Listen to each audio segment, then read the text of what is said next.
آیت نمبر 41۔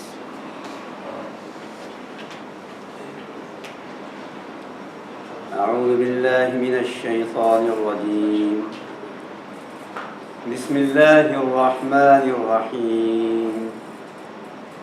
وآمنوا بما أنزلت مصدقا لما معكم ولا تكونوا أول كافر به ولا تشتروا بآياتي ثمنا قليلا وإياي فاتقون۔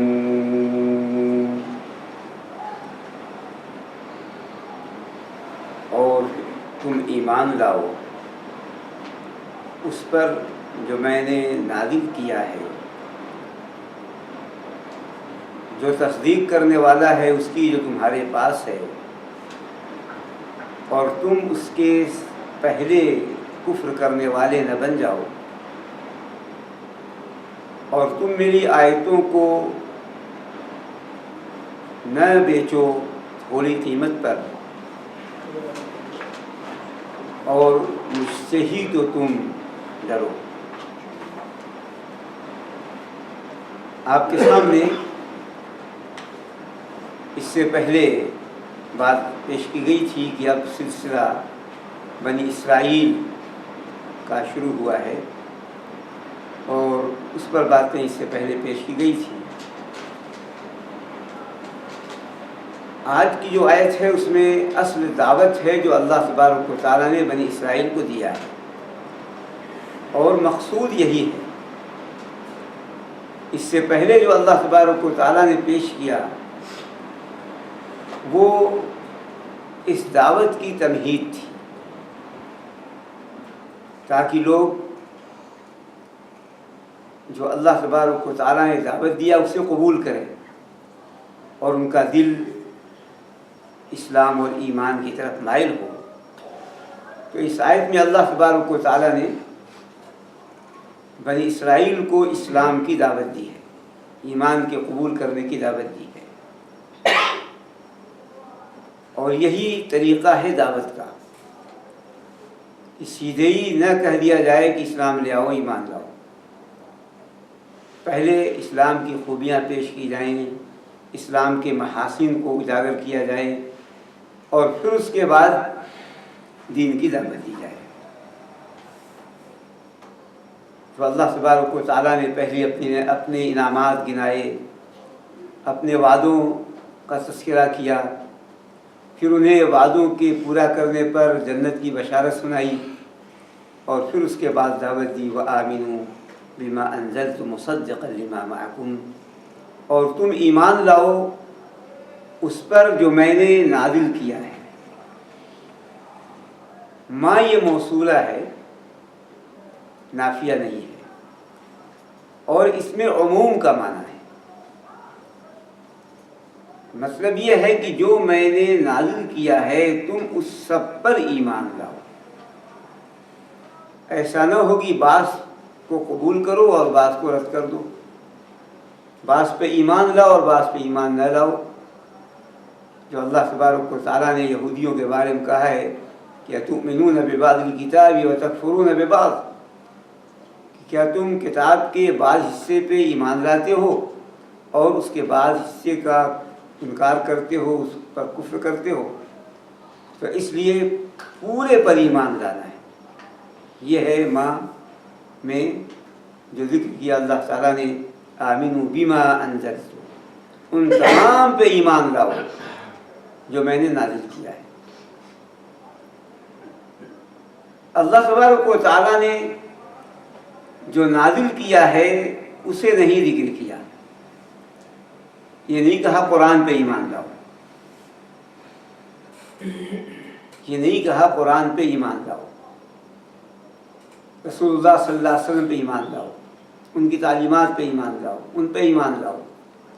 کہا جو میں نے نازل کیا ہے۔ تو کوئی کتاب متعین نہیں کی، وہ اس لیے اللہ تبارک و تعالیٰ نے یہ کیا تاکہ ایمان کی اصل بتائے، اور جو ایمان کی اصل علت ہے وہ اللہ تبارک و تعالیٰ کی کتاب کا نزول، میں نے نازل کیا ہے۔ تو ایک طرف یہ بتایا اللہ تعالیٰ نے کہ قرآن کو اللہ تعالیٰ نے نازل کیا ہے، اس نے نازل کیا ہے، اور جب اللہ تعالیٰ نے نازل کیا ہے تو اس پر ایمان ضروری ہو جاتا ہے۔ تو اس لیے اللہ تبارک و تعالیٰ نے قرآن کہنے کے بجائے انزلتو کہا، میں نے اتارا ہے، اس پر ایمان لاؤ جو میں نے اتارا ہے، اللہ تبارک و تعالیٰ نے اتارا ہے۔ اور بنی اسرائیل کے ہاں یہ ان کی کتابوں میں عہد تھا جو اللہ تبارک و تعالیٰ نے دیا تھا کہ وہ کتاب ثابت ہو کہ اللہ تعالیٰ نے اتارا ہے تو اس پر تم ضرور ایمان لاؤ گے۔ یہ ان کی کتابوں میں، توریت میں یہ موجود تھا۔ اس لیے اللہ تعالیٰ نے فرمایا کہ میں نے اتارا ہے، اور تمہاری کتاب میں یہ عہد ہے کہ جو کتاب اللہ اتارے اس پر تم ایمان لاؤ گے۔ تو میں نے اتارا ہے اس کتاب قرآن کریم کو، کہ تم اپنی اس عہد کو پورا کرو، یہ توریت میں عہد ہے۔ وَآمِنُوا بِمَا أَنزَلْتُ، اور ایمان لاؤ اس پر جو میں نے نازل کیا ہے۔ مُصَدِّقًا لِمَا مَعَكُمْ، یہ کتاب تصدیق کرنے والی ہے اس کی جو تمہارے پاس ہے، تمہارے ساتھ ہے۔ یعنی قرآن کریم یہ جو تمہارے پاس ہے اس کی تصدیق کر رہی ہے۔ کتاب قرآن یہ تصدیق کر رہا ہے، اور یہ کتاب اللہ کی تصدیق کر رہی ہے۔ تصدیق کیا ہے؟ تصدیق بنیاد ہے، عقائد۔ تصدیق جو بات آئے گی جو پچھلی آسمانی کتابوں میں ہیں، نماز ہے، زکوٰۃ ہے، عقائد ہیں، یہ سب موجود ہیں۔ اور اسی طریقے سے رسول اکرم صلی اللہ علیہ وآلہ وسلم کی صفات ہیں ان پچھلی کتابوں میں۔ تو جو موجود ہے یہ قرآن اس کو سچ کہہ رہا ہے۔ اسی طریقے سے قرآن کریم کے متعلق بھی توریت میں چیزیں موجود ہیں یا پچھلی کتابوں میں موجود ہیں۔ رسول اکرم صلی اللہ علیہ وآلہ وسلم کی بعثت پر بھی چیزیں موجود ہیں۔ تو یہ قرآن جو ہے وہ اگر تمہاری کتابوں کی تصدیق کے بجائے تکذیب کرتا تو ایمان نہ لاؤ، لیکن یہ تمہاری کتابوں کے پاس جو ہے، جو اس میں موجود ہے، وہ سب اس کو سچ کہتا ہے یہ قرآن۔ تو اس لیے مصدقا لما معکم، اب اگر تم ایمان نہ لائے اس قرآن پر تو تم نے گویا توریت کی تکذیب کی، تم نے انجیل کی تکذیب کیا، جس پر تمہارا دعویٰ ہے کہ ہم مومن ہیں، تم اس پر مومن نہیں ہو، اس کی تمہیں جھٹلا دیا ہے۔ تو قرآن کو جھٹلانا توریت کو جھٹلانا ہے، انجیل کو جھٹلانا ہے، آسمانی کتابوں کو جھٹلانا ہے۔ اس لیے فرمایا اللہ تبارک و تعالیٰ نے وَآمِنُوا بِمَا أَنزَلْتُ مُصَدِّقًا لِمَا مَعَكُمْ، جو قرآن تصدیق کر رہا ہے اس کی جو تمہارے ساتھ ہے، تمہارے پاس۔ یہاں بھی اللہ تبارک و تعالیٰ نے یہ نہیں کہہ دیا توریت اور انجیل جیسا دوسری جگہوں میں کہا ہے، تمہارے پاس ہے آسمانی کتابیں، اس کی یہ تصدیق کر رہا ہے، اس لیے کہ اس میں بھی عموم ہے۔ صرف بنی اسرائیل میں یہ توریت اور انجیل نہیں نازل ہوئی، بلکہ ان کے بعد میں آنے، موسیٰ علیہ السلام کے بعد جو آنے والے انبیاء علیہ السلام ہیں، یوشع، حزقیل، دانیال اور ارمیہ علیہ السلام، جو موسیٰ کے بعد جو انبیاء علیہ السلام آئے ہیں، ان کو جو اللہ تبارک و تعالیٰ نے صحیفے دیے، تعلیمات دی، ان میں بہت وضاحت سے یہ چیز موجود ہے، یہ رسول اللہ صلی اللہ علیہ وسلم آئیں گے، ان پر ایمان لاؤ۔ تو اس لیے اللہ تبارک و تعالیٰ نے توریت و انجیل کا نام نہیں دیا، تمہارے پاس جو کچھ ہے، جو بھی ہے، توریت ہے، انجیل ہے، زبور ہے، اور اس طرح اور بعد میں آنے والے انبیاء علیہ السلام کی تعلیمات ہیں، صحیفے ہیں، جو بھی تمہارے پاس ہے، ان سب کی یہ قرآن تصدیق کر رہا ہے، مصدقا لما معکم۔ تو اللہ تبارک و تعالیٰ نے ایمان کی دعوت دی، اسلام کی دعوت دی قرآن کریم پر، اور یہ فرمایا اللہ تبارک و تعالیٰ نے، جس سے یہ بات معلوم ہوئی کہ قرآن پر اور رسول اللہ صلی اللہ علیہ وآلہ وسلم پر ایمان لانا تمام پچھلی امتوں پر فرض ہے۔ پچھلی امتیں جو آج ہیں تو ان سب پر اب فرض ہے کہ وہ قرآن پہ ایمان لائیں اور رسول اللہ صلی اللہ علیہ وسلم پہ ایمان لائیں۔ جب یہ اللہ تعالیٰ دعوت دی، اگر ان کا اپنا ایمان کافی ہوتا تو یہ اللہ تعالیٰ قرآن پہ ایمان کی دعوت نہ دیتا، لیکن اب وہ چیزیں منسوخ ہو گئیں اور اب قرآن پہ ایمان لانا ان پچھلی امتوں کو جو اہل کتاب ہیں جن میں کتابیں نازل ہوئی ان کا ایمان لانا قرآن پر اور رسول اللہ صلی اللہ علیہ وسلم پہ ضروری ہے، ورنہ وہ مسلمان نہیں کہلائیں گے اور کامیاب نہیں۔ فرمایا اللہ تبارک و تعالیٰ نے وَلَا تَكُونُوا أَوَّلَ كَافِرٍ بِهِ، اور تم مت ہو جاؤ اس کے پہلے کافر، سب سے پہلے قرآن کا انکار کرنے والے، سب سے پہلے قرآن کا کفر کرنے والے تم مت ہو جاؤ، مت بنو تم۔ یہ اللہ تبارک و تعالیٰ نے کیوں فرمایا؟ جبکہ ان سے پہلے کفر کر چکے ہیں تو پہلے کافر نہیں ہوئے اگر کفر کریں گے قرآن کا تو؟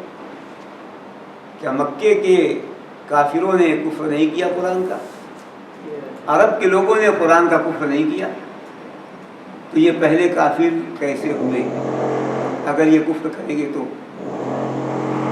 اس کا جواب مختلف دیا ہے یہاں پر۔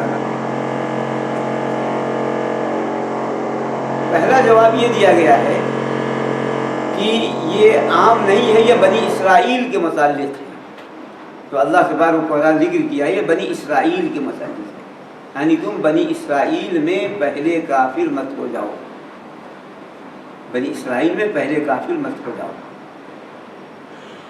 اس لیے کہ بنی اسرائیل اہل کتاب تھے، ان کے علم کا چرچا تھا اور ان کے بارے میں یہ چیزیں تھیں، اور بنی اسرائیل سب سے پہلے اب وہ مدینہ منورہ میں تھے، مدینہ منورہ میں تھے یہود بنی اسرائیل کے لوگ، اس لیے اللہ تبارک و تعالیٰ نے فرمایا کہ تم پہلے کافر نہ ہو جاؤ۔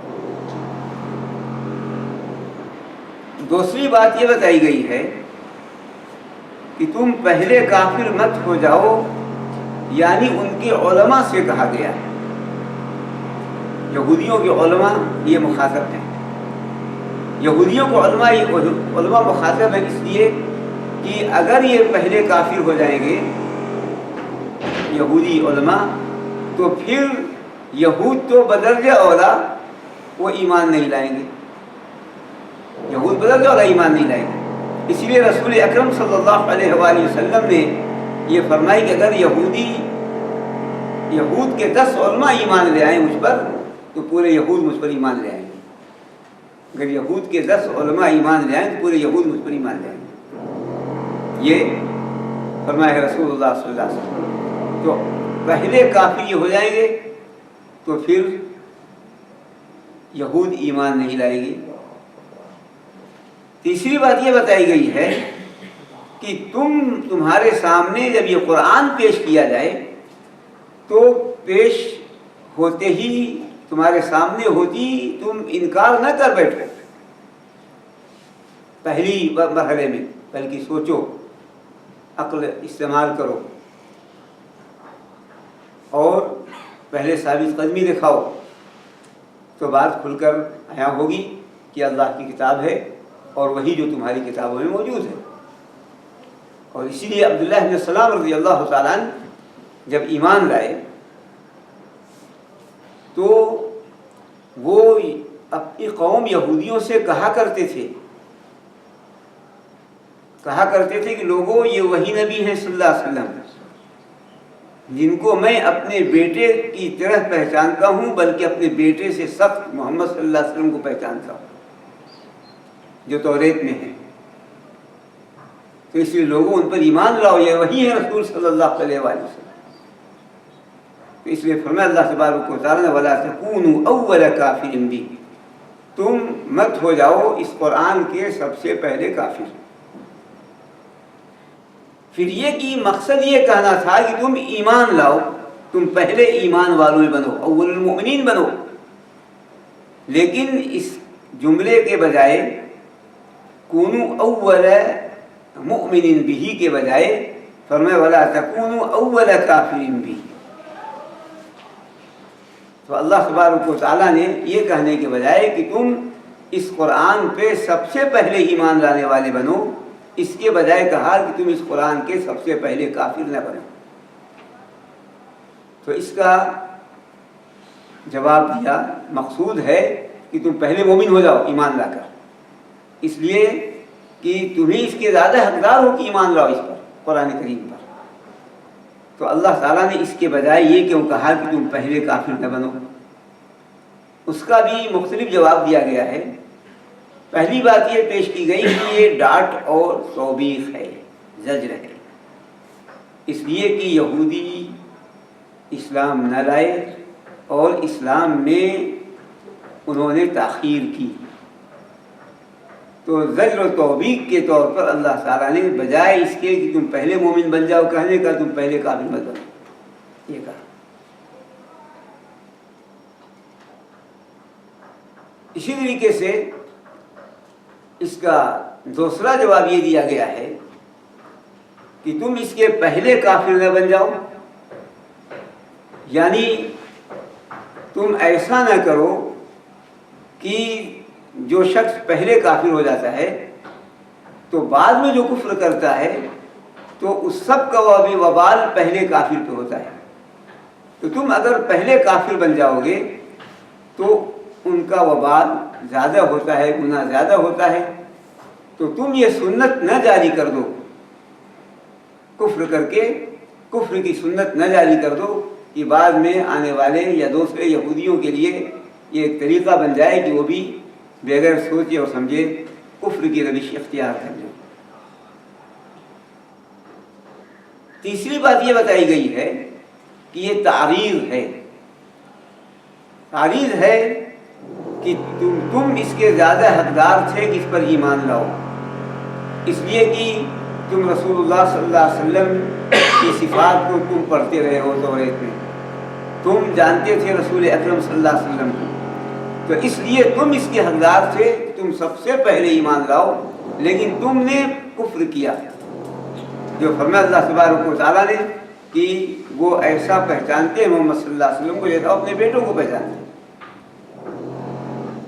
تو اس لیے اللہ تبارک و تعالیٰ نے فرمایا وَلَا تَكُونُوا أَوَّلَ كَافِرٍ بِهِ، اور تم اس کے پہلے کافر قرآن کے سب سے پہلے کفر کرنے والے نہ بن جاؤ۔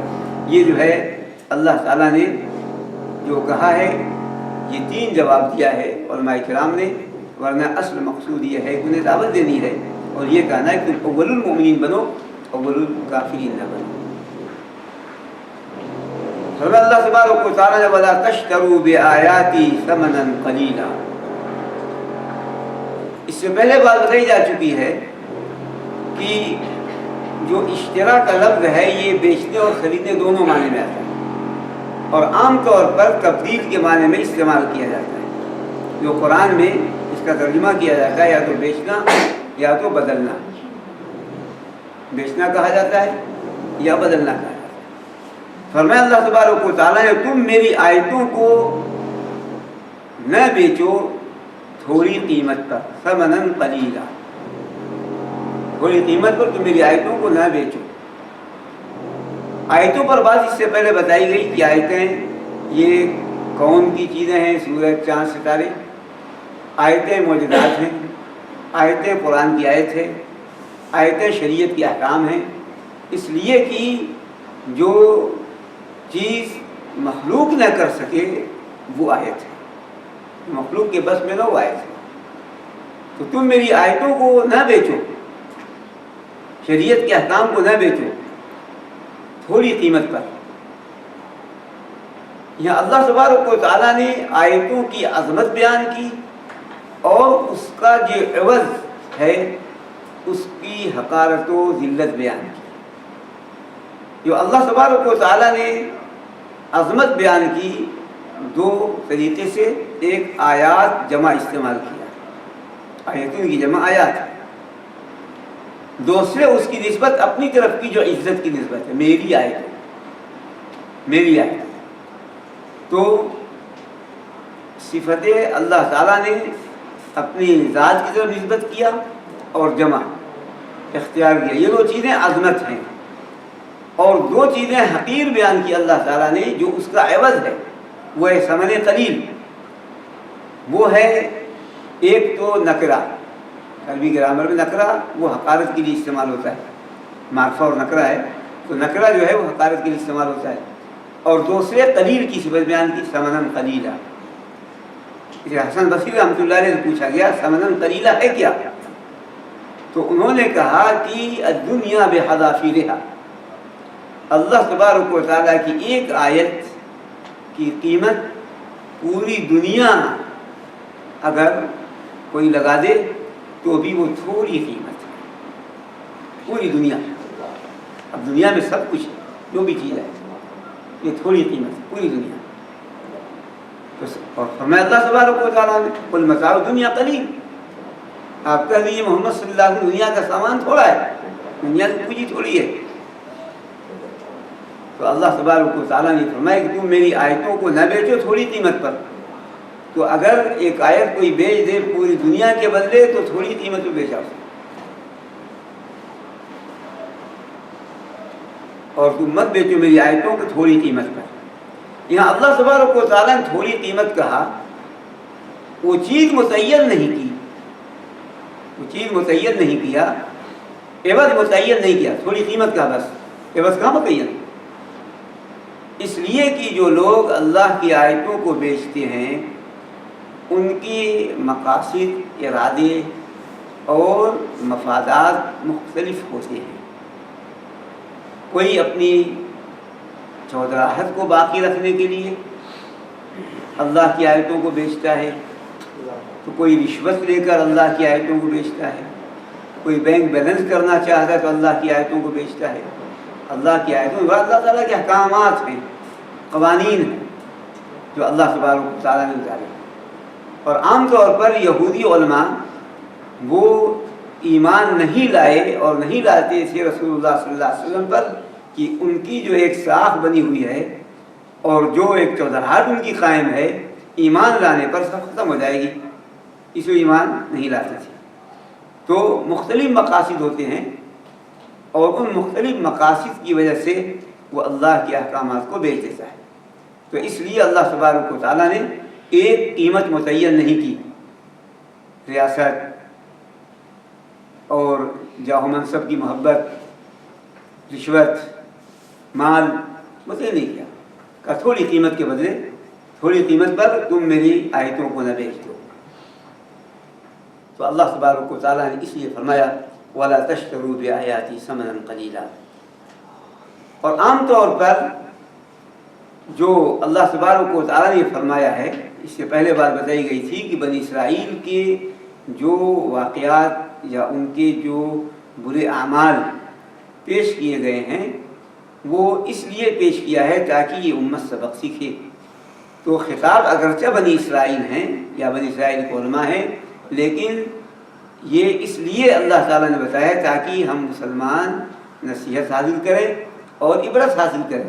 جو انہوں نے کام کیا یہ احکام وہ کمزوروں پہ نافذ ہوتے تھے اور بادشاہوں پر، مالداروں پر اور بڑے لوگوں نہیں نافذ ہوتے تھے، بیچ دیتے تھے، احکام بدل دیتے تھے اور اللہ کی آیتوں کو بیچ دیتے تھے. تو اس لیے یہ ہمارے لیے ہے کہ ہم ان بنی اسرائیل کے واقعات سے سبق سیکھیں. جب انہیں یہ منع ہے تو ہمیں بدرجہ والا منع ہے کہ ہم یہ کام نہ کریں. اس لیے فرمایا اللہ تبارک و تعالیٰ نے وَلَا تَشْتَرُوا بِآيَاتِي ثَمَنًا قَلِيلًا، اور تم میری آیتوں کو نہ بیچو تھوڑی قیمت پر. اور اسی لیے بہت سی واقعات ہیں اور احادیث ہیں رسول اکرم صلی اللہ علیہ وآلہ وسلم کی، ان سب پر یہاں تک کہ فرمایا رسول اکرم صلی اللہ علیہ وآلہ وسلم نے کہ اگر کوئی شخص علم حاصل کرتا ہے شریعت کا اس نیت سے جو مال کمائے گا تو جنت کی خوشبو نہیں پائے گا. اگر نیت یہ ہے کہ شریعت کا علم سیکھے صرف اس نیت سے وہ دنیا کمائے گا تو جنت کی خوشبو نہیں پائے گا. تو رسول اکرم صلی اللہ علیہ وسلم نے فرمایا کہ اس لیے ولا تشتروا بآیاتی ثمنا قلیلا، اور تم نہ بیچو میری آیتوں کو تھوڑی قیمت پر۔ تھوڑی قیمت یہ تمام چیزیں ہیں۔ اب یہیں پر بہت سے لوگوں نے ایک مسئلہ نکالا ہے، وہ ہے کہ کیا دین کی تعلیم پر اجرت کا مسئلہ۔ تو اس پر ایک طرف روایات اور احادیث ہیں ممانعت پر، اور ایک طرف ہیں اس کے جواز پر، اور پھر آخر میں اس دور کے علماء کرام نے یہ کہا ہے کہ یہ اس وقت کا بدلہ ہے جو وہ وقت لگاتا ہے، وقت کے بدلے ہے، اس لیے کہ قرآن اور اس کی چیزوں کا بدل کبھی نہیں ہو سکتا، وقت ہے۔ اور اگر اس کو ناجائز اور حرام قرار دے دیا جائے تو لوگ اگر اپنی کمائیوں میں مشغول ہو جائیں گے تو یہ کام کون کرے گا؟ تو پھر دین کا کام ٹھپ ہو جائے گا۔ اس لیے علماء کرام نے اس کو جو ہے جائز قرار دیا ہے اور کہا کہ اس کا بدل نہیں ہے بلکہ اس وقت کا ہے جو وقت وہ صرف کرتا ہے۔ تو اسی پر صبری رحمۃ اللہ علیہ نے اپنی تفسیر میں اس آیت کی روشنی میں یہ باتیں پیش کی ہیں۔ فرمایا اللہ تبارک و تعالیٰ نے وَلَا تَشْتَرُوا بِآیَاتِي ثَمَنًا قَلِيلًا، اور تم نہ بیچو میری آیتوں کو تھوڑی قیمت پر۔ اللہ تبارک و تعالیٰ کی جو شریعت ہے، احکام ہیں، قانون ہیں، یہ اللہ تبارک و تعالیٰ کی آیتیں ہیں، اور اسی میں ہی انسان کی کامیابی ہے۔ آیت ہے، انسان کے بس میں نہیں ہے کہ ایسا احکام لا سکے، صرف اللہ تبارک و تعالیٰ ہی کا یہ کلام ہے، اسی کی لائی بھیجی ہوئی شریعت ہے اور اسی کے بھیجے ہوئے احکام ہیں جو یہ پورے قیامت تک کے آنے والوں کے لیے وہ کارآمد ہو سکتے ہیں اور اسی میں انہیں فوز و فلاح حاصل ہو سکتی ہے۔ اس لیے کہ جو انسان ہے اس کا علم وہ ناقص ہے، جب اس کا علم ناقص ہے تو پھر وہ ایسی چیز نہیں پیش کر سکتا جس سے لوگوں کو فائدہ پہنچے۔ دوسری یہ ہے کہ اس کے اندر احاطہ نہیں ہے، صرف اللہ تعالیٰ کا علم ہے مکمل، اور اللہ تبارک و تعالیٰ تمام ماحول قیامت تک کے آنے والے حالات و ماحول کا احاطہ کیے ہے۔ انسان کے بس میں نہیں ہے۔ انسان جس جگہ پیدا ہوا وہیں کا ماحول ہے، جہاں وہ رہتا ہے وہیں کے عادات ہیں، اور اسی اعتبار سے جو چیز بنائے گا وہ بنائے گا۔ تو عدل اور اصلاح کی صلاحیت صرف اللہ تبارک و تعالیٰ کی ہی بھیجے ہوئے احکام میں جب یہ آیت ہے۔ یہ پھر یہ کہ انسان ایک چیز کو سمجھتا ہے یہ مصلحت ہے، فائدہ مند ہے، تو ہو سکتا ہے جو فائدہ نہ ہو، اور جس میں سمجھتا ہے کہ فائدہ نہیں ہو سکتا اسی میں فائدہ ہو، وہ نہیں جان سکتا۔ اس لیے اللہ تبارک و تعالیٰ کی آیتیں یہ شریعت کے احکام، اور صرف یہی ہے جو انسان کی کامیابی کی ضامن ہے، دنیا میں بھی اور آخرت میں بھی۔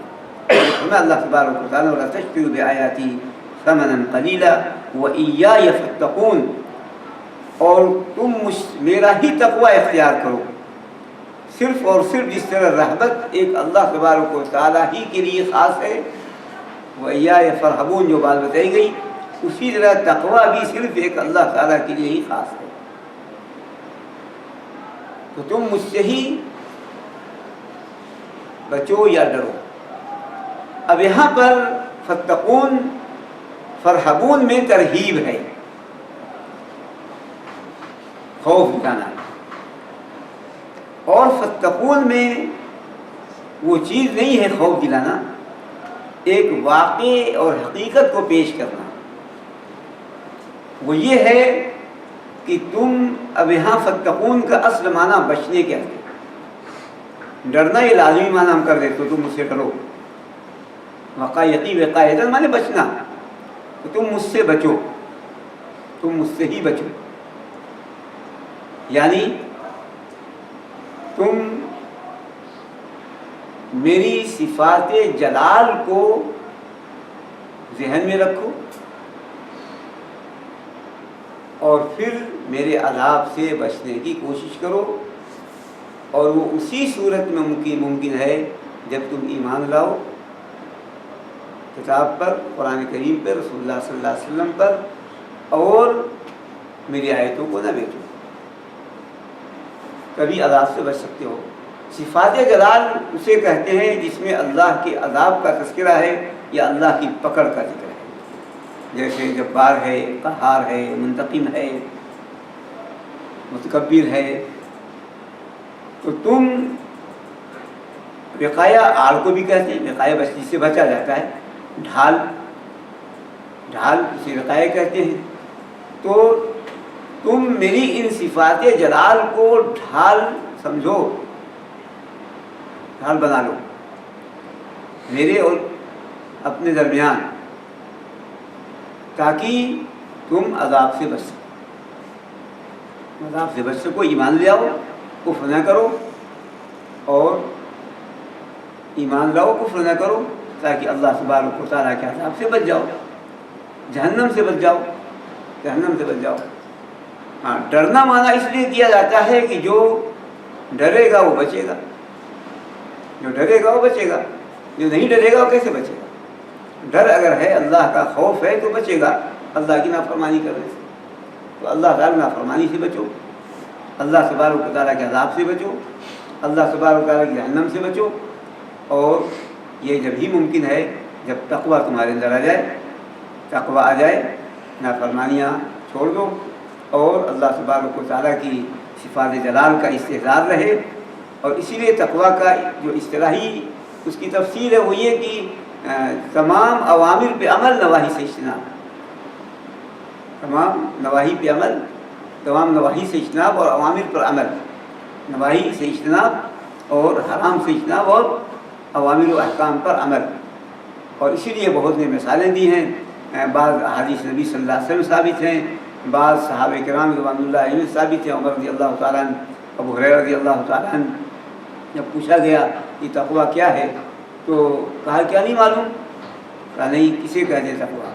فرمایا کہ کبھی آپ چلے ہیں ایسا راستہ جو خاردار ہو؟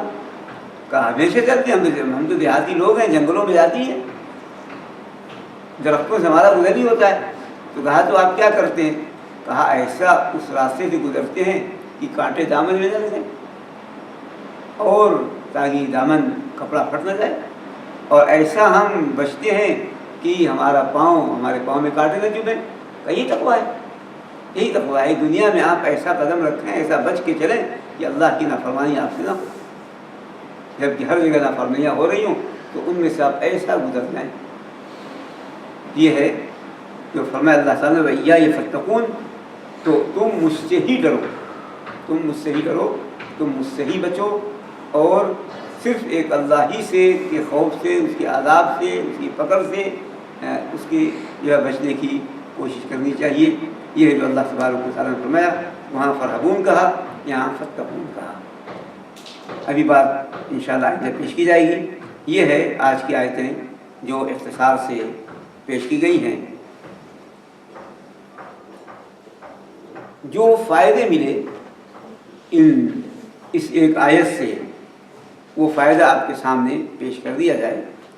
پہلا فائدہ یہی ہے جو بتائی گئی بات کہ اب خواہ وہ پچھلی امتوں پر ایمان لانے والے ہوں، انبیاء علیہ السلام پر، اب جب رسول اللہ صلی اللہ علیہ وسلم تشریف لے آئے تو اب سب پر فرض ہے کہ وہ رسول اللہ صلی اللہ علیہ وسلم پر ایمان لائیں، قرآن کریم پہ ایمان لائیں، خواہ وہ یہود ہو، نصارہ ہو، مجوس ہو، کوئی بھی، یہ فرض ہے، ورنہ وہ مومن نہیں ہے، ورنہ وہ مسلمان نہیں۔ آپ صلی اللہ علیہ وسلم کی بعثت سے پہلے ان کا ایمان ان کے لیے فائدہ مند تھا، لیکن جب بعثت ہو گئی آپ صلی اللہ علیہ وسلم کی تو اب ان کا ایمان ان انبیاء علیہ السلام پر صرف آپ صلی اللہ علیہ وسلم کی تکذیب یہ فائدہ مند نہیں ہے، ان کے لیے دائمی جہنم میں جانے کا باعث سبب اور ذریعہ ہے۔